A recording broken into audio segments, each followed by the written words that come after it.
Hello students, you are welcome to our course HED 103 Introduction to Health Education.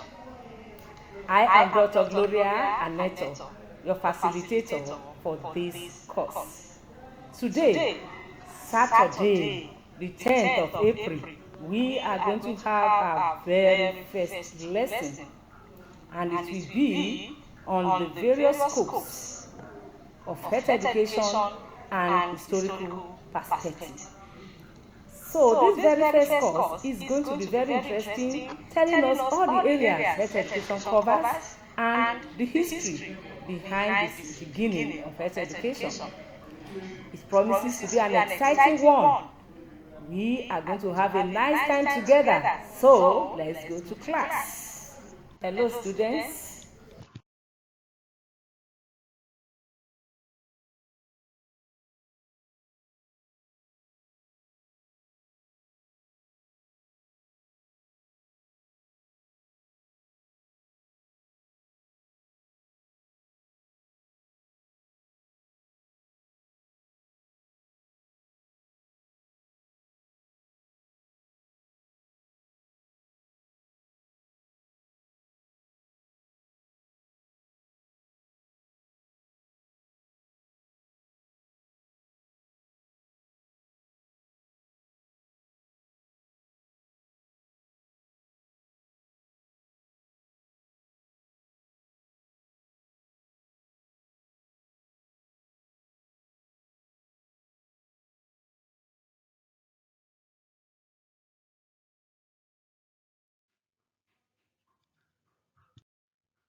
Yeah, so welcome once again to class. The health education exists for one reason, just one reason, to support the delivery of excellent healthcare and health improvements to individuals and communities. This very first lesson, we are going to establish the concept of health education, and health promotion, examine areas covered by health education, examine relationship between health education and health promotion, and of course, a very brief history of health education.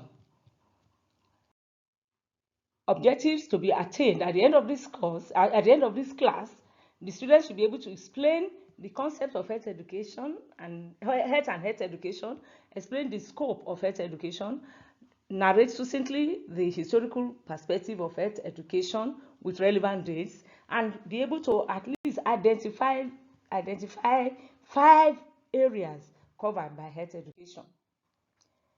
Now, what is health? Because we need to know health before we can appreciate health education. Health has been defined by very many authors, but the one that still stands out is the one by World Health Organization in the year 1948, which states that health is a state of complete physical, social, and mental well-being of an individual, and not merely the absence of disease or infirmity. This triangle you are seeing in this slide is buttressing the definition of health by the World Health Organization. You have there the mental health, the social health, the physical health, and health is in the middle, is the nucleus of all this health. This is called the health triangle. What is health? Like we have said, health to many people mean different things. Health is also about how people deal with emotional, mental, and relationship health. Alex Dadat and Laura O'Grady in 2009 defined health as the ability to adapt and self-manage in the face of social, physical, and emotional challenges. I seem to love this definition so much because if you can adapt and balance yourself for anything that comes, then you will remain healthy. Now, what is health education? Health education, according to the WHO in 2019, is any combination of learning experiences designed to help individuals and communities improve their health by increasing their knowledge, or influencing their attitudes. So these are the main goals of health education: to increase knowledge, health knowledge this time around, and influence people's attitudes so that they can make positive decisions. Health education provides knowledge on health-related aspects and develops the attitude of people to maintain sound health. All these were written by WHO 2019. Now, let us quickly look at an activity. This course, we will be doing many activities because we want to enjoy ourselves. We want to know not only what is in our course material, we want to know what is happening around us. Now, this first activity I want us to look at, I'm going to show you the next slide. I'm going to show you the principles of health education, which is not in your textbook, it's not in your course material, but you are going to learn for knowledge sake. Now, you are going to pick one of the principles and apply it to health education as you think, as you see it, as you feel it's going to affect you. Now, where is it? Here it is. This is the principle. These are the principles of health education. Here, I have about 9 according to this chart. So you're going to just pick only one, and tell me how you will apply it to health education. Now, what is health promotion? According to WHO 2016, health promotion helps people to intensify control over their own health.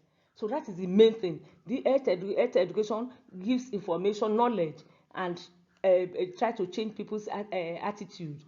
The health promotion intensifies control over their own health. They put up 3 elements. That's WHO put up 3 elements of health promotion, and they call them the pillars of health promotion. These 3 elements are good governance for health, health literacy, healthy cities. Each of these pillars has its own components, but they are tiny in this diagram.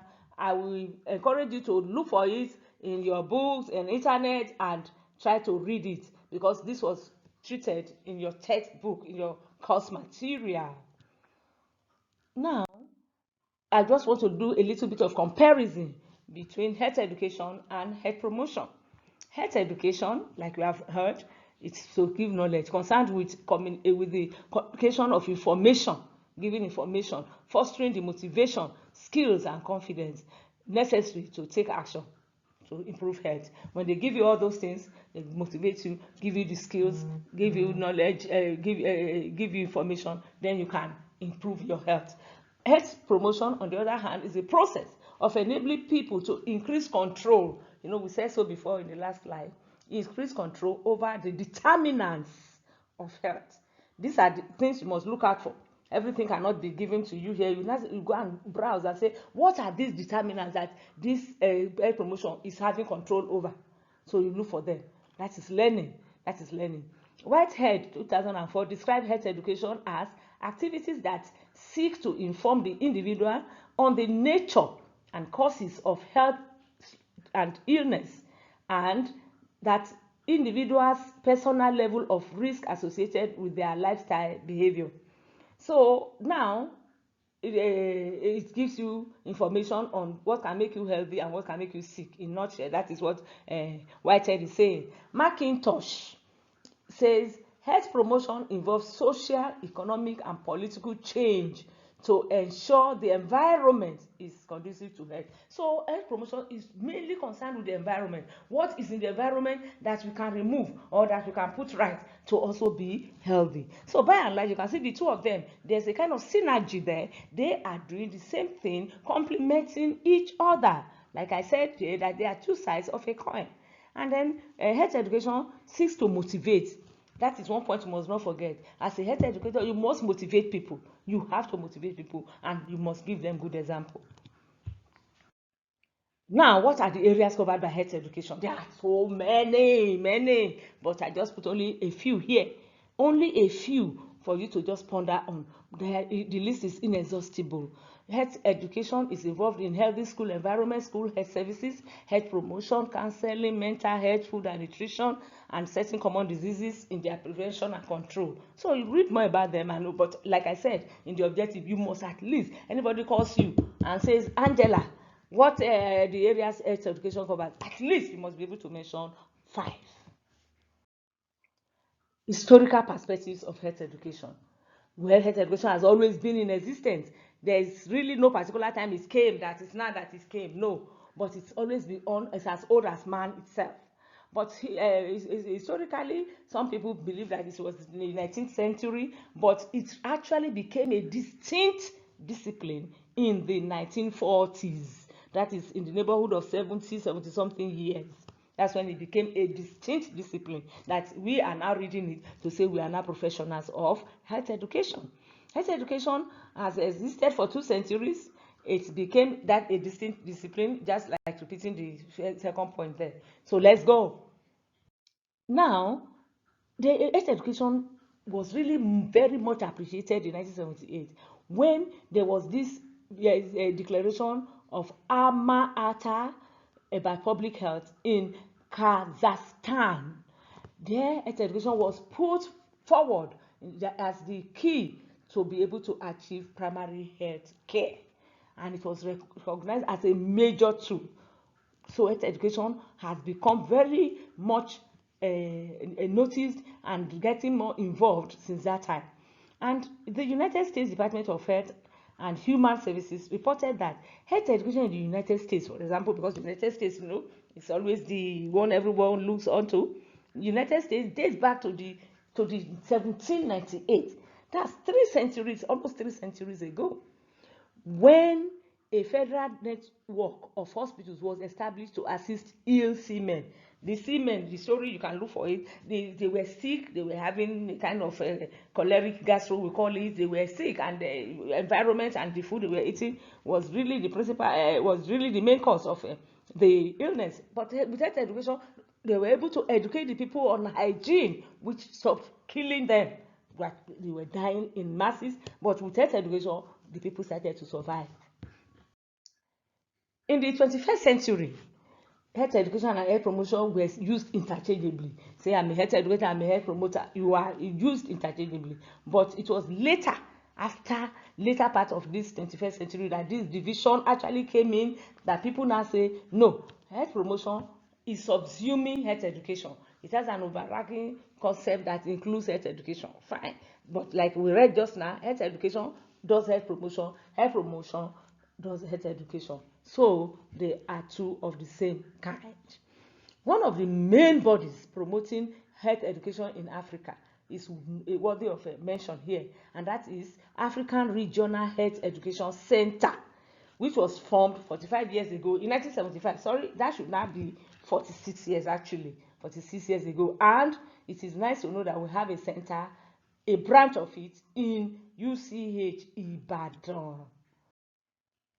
Now, we have examined various concepts and definitions used in health education, and health promotion, as well as some areas covered in health education. We also examined the relationship between health education and health promotion. We briefly discussed the historical perspectives of health education, including relevant dates. Of course, whatever we have said here is just like saying summary. The whole talk is summary. A lot of it is in your book, in your resources.